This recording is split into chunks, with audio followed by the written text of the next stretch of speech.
Hey, this is Hutch with BankingTruths.com, and today I'm going to give you a State of the Union as to exactly where we're at as it pertains to the infinite banking concept here at the end of 2023. Lots happening out in the world, and some of you are wondering, is this still viable? Is this still a good strategy for me? So we're also going to do a whole life comparison with an optimally designed policy for the infinite banking concept, and we're going to use some different age ranges, 57, 47, and 37. That way you can see a true to life example for yourself. Now, to equalize all these scenarios, we're going to use a $50,000 premium, annual premium. And I realize some of you are saying, wait, Hutch, this is too much. I can't do that. Fine. Realize that all of these are ratios, and that when our clients come to us and they want us to custom fit them, so to speak, for a policy, usually they're trying to solve for the maximum amount of cash value. So what we do is we shrink wrap the least amount of death benefit around whatever cash you can put in. And so if 50,000 is too big of a number and maybe you could do 10, what you want to do is divide all these numbers by 5 in your head. It's just a ratio. So you can always call us for a custom fitting. And I realize not all of you are ready to talk to a human. There's this page, bankingtruths.com/product, and you can learn all about whole life. So if some of you don't even understand how these riders work, a PUA rider, dividends, term rider, and how they interact together, this is a great video. It's a short video that explains how all that works. And then there's a nice case study, not to mention lots of articles about anything you'd ever want to know about whole life.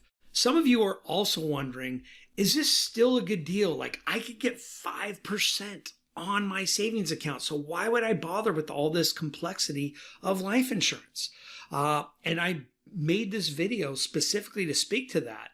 It actually compares not just 5%, but in the 1980s, people were earning double digits, 16% on their savings account for a little while.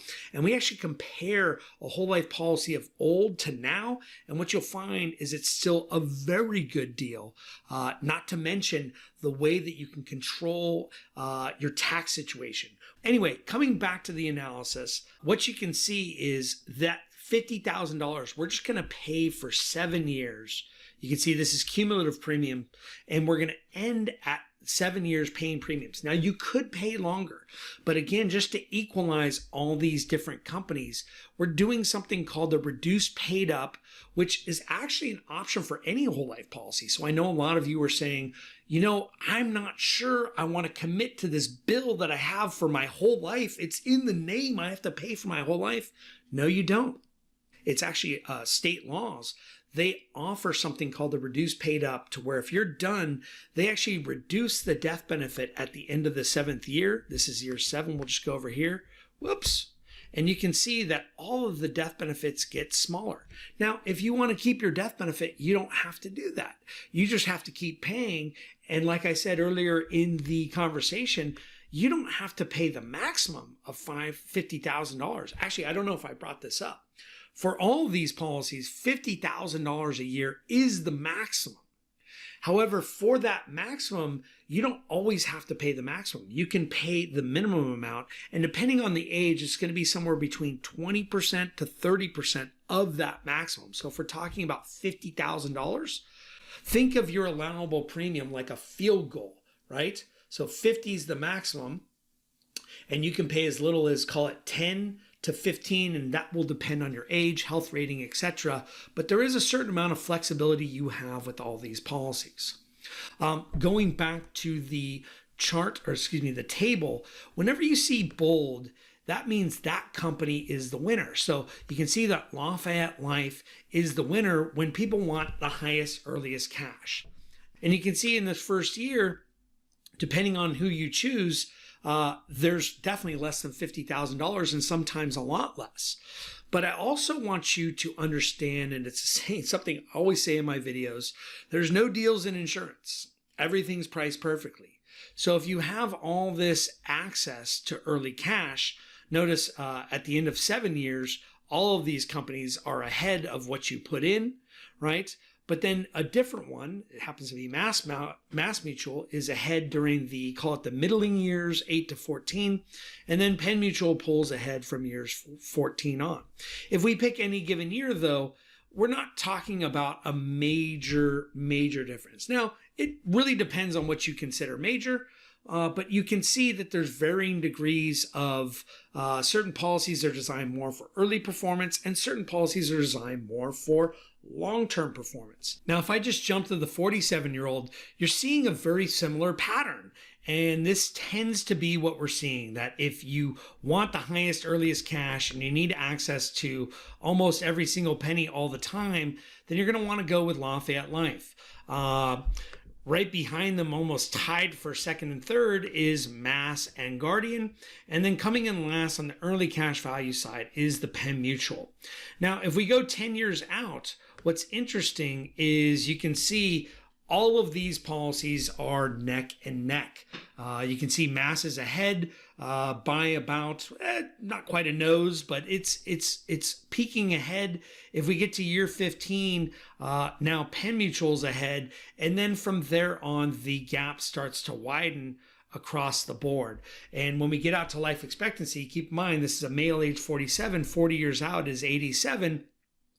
There's a lot more cash in the Penn Mutual and the Mass Mutual over here than is the Guardian and the Lafayette.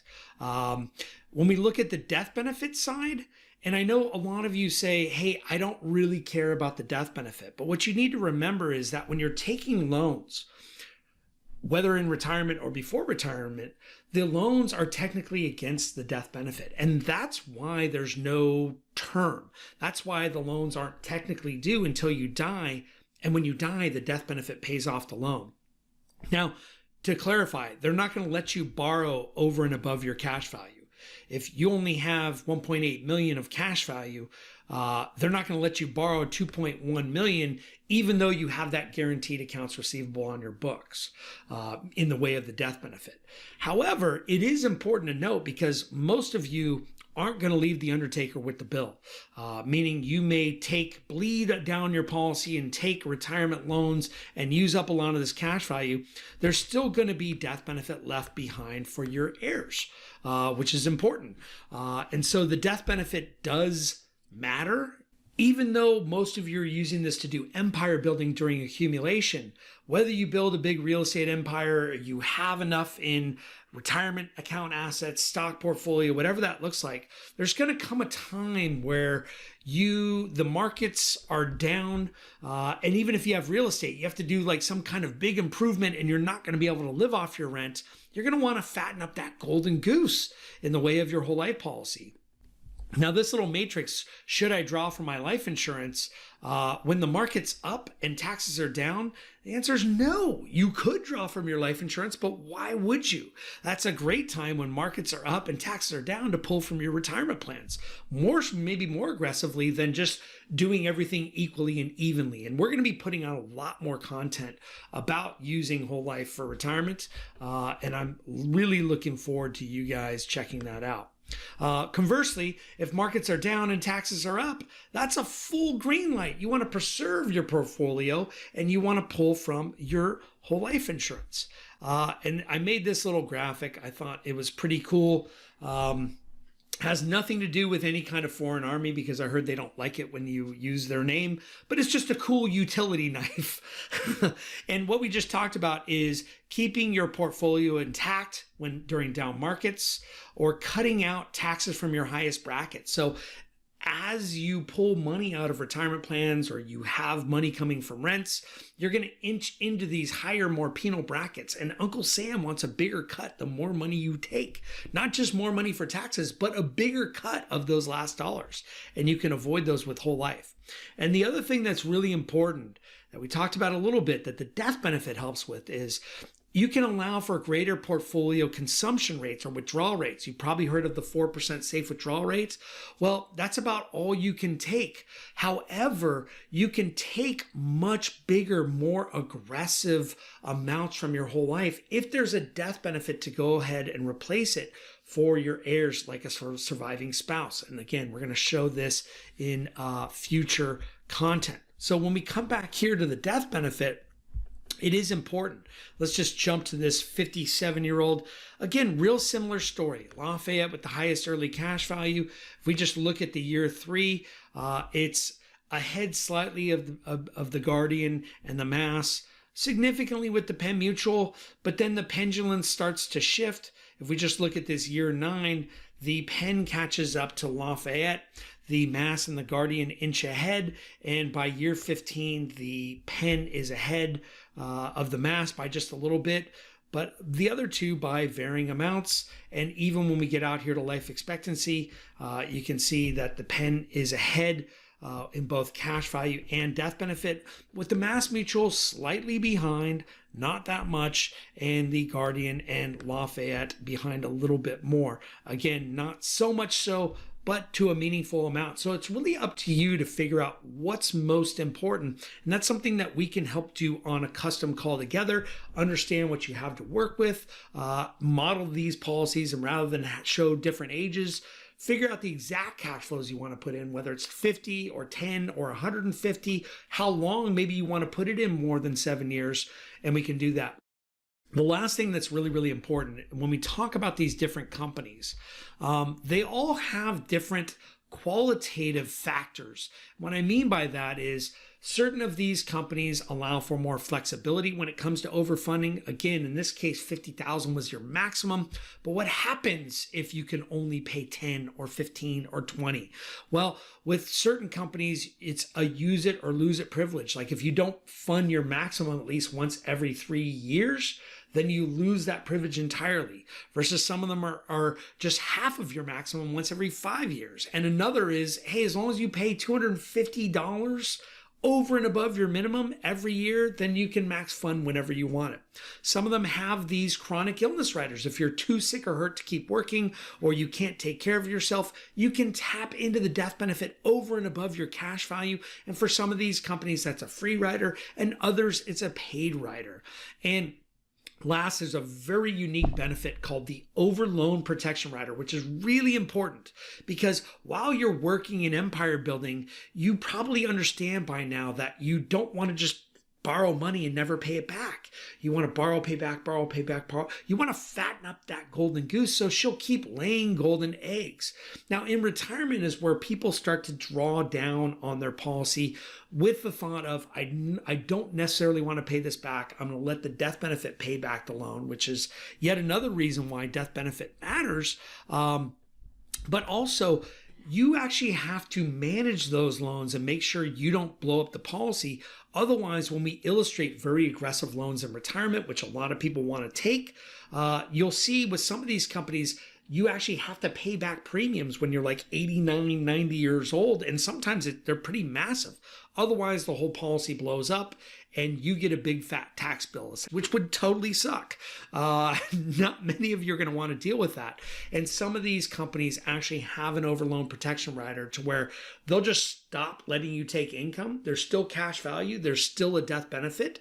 It's actually more than just a burial policy, but they just say, hey, you can only take about 98, 99% of your cash value.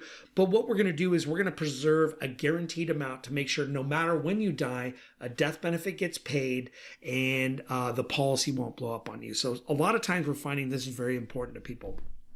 Strongly suggest you jump on our calendar, bankingtruths.com/schedule, have a conversation. A lot of times we can even email before and get some details if you want to see something like this on your very first meeting.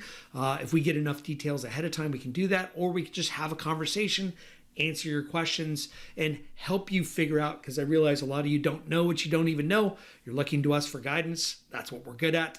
This is your first time doing this. We've done this lots of times. So jump on a call and let's go ahead and custom model this for you. Hope this helps. We'll talk to you soon.